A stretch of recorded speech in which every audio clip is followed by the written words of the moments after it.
Yung ban China, meron silang coordinates. May coordinates ba? Wala eh. Tayo nga may baseline survey law eh. Sila wala eh. Kung ano mangkinin kanila eh.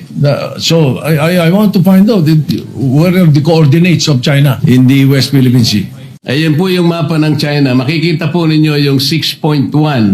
Yan po ay nakatala doon sa International Hieroglyphics Organization or S23.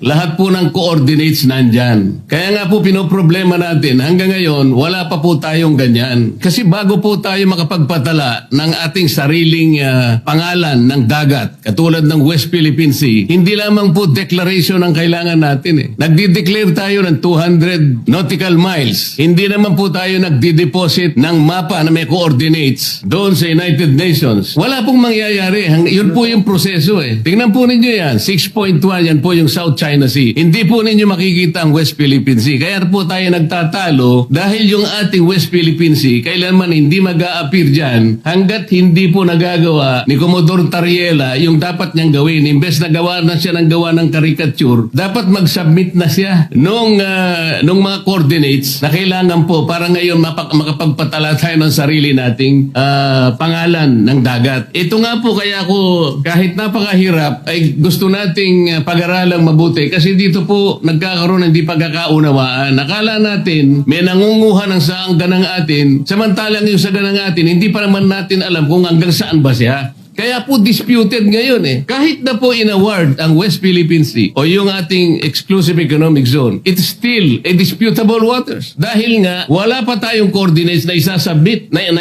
na nire-require po sa atin.